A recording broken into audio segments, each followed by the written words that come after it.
नमस्ते साथीहरु, स्वागत छ तपाईहरुलाई आजको यस नयाँ श्रृंखलामा।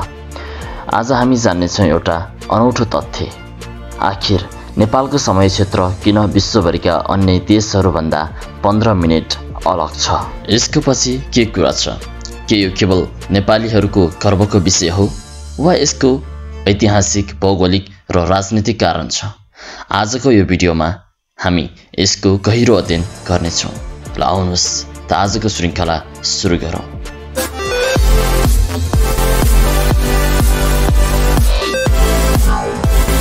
सबैभन्दा पहिले हामी समय क्षेत्र भनेको के हो सरल भाषामा बुझौं।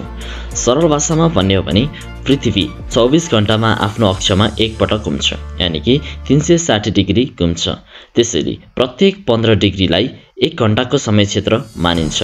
तर नेपालको समय चाहिँ 5:45 छ, जुन अरु देशभन्दा फरक छ। आखिर किन यस्तो होला त? भारतको हेर्ने हो भने 5:30 रहेको छ, चीनको 8 रहेको छ, यसैगरी नेपालको भने 5:45 रहेको छ। आखिर यसको कारण के होला त? यसको पछाडिको राज के होला त? आउनुहोस् है त लगातार बुझ्ने प्रयास गरौँ। यसको इतिहास बुझ्नको निमित्त हामीहरू हाम्रो नेपालको इतिहासदेखि नै अध्ययन गर्नेछौँ। हाम्रो इतिहासमा अध्ययन गरौँ है त। 18औं शताब्दीमा नेपालले आफ्नो समय काठमाडौँको सूर्य घडी अनुसार निर्धारण गर्थ्यो। 1820 मा जब अंग्रेजहरूले भारतमा मानक समय लागू गरे, नेपालले यसलाई अस्वीकार गर्यो, किनभने हामी आफ्नो स्वतन्त्र पहिचान चाहन्थ्यौं। तसर्थ भारतले दिएको GMT 550 लाई हामीले लिन चाहेनौं। किन त भन्दाखेरि हामीहरू छुट्टै स्वतन्त्र राज्य हौं र हामी हाम्रो स्वतन्त्र पहिचान राख्न चाहन्छौं भन्ने नेपालको धारणा रहेको थियो। अब भौगोलिक वास्तविकतालाई बुझौँ है त।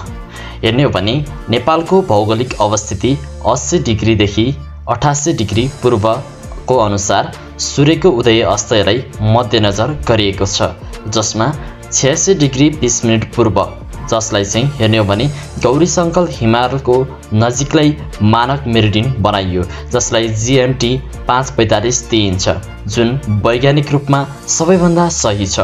त्यसैले आजसम्म हामीहरू यही गौरीशंकर हिमाललाई नै मध्यनजर गर्दै हामीहरू हाम्रो समय हेर्दै आइरहेका छौं। यो केवल समयको मात्रै कुरा होइन, हाम्रो राष्ट्रिय गर्वको पनि विषय हो। जस्तै हाम्रो झण्डा अरूभन्दा फरक छ, हाम्रो समय पनि फरक छ, यसले नेपालको अद्वितीय पहिचानलाई प्रतिनिधित्व गर्दछ। त्यसकारण साथीहरू, नेपालको 15 मिनेटको समयको भिन्नता भनेको हाम्रो इतिहास, विज्ञान र राष्ट्रियताको मिश्रण हो। यहाँहरूलाई यो विषय कस्तो लाग्यो? कृपया आफ्नो धारणा कमेन्टमा भन्नुहोला र भिडियो मन परेमा लाइक पनि गर्नुहोला र आफ्ना साथीभाइहरूमाझ यस्तो विशेष जानकारीमूलक भिडियोहरू शेयर गर्न नबिर्सिनुहोला। हामी अब अर्को भिडियोमा चाँडै नै भेट्नेछौँ। धन्यवाद। जय नेपाल, जय देश।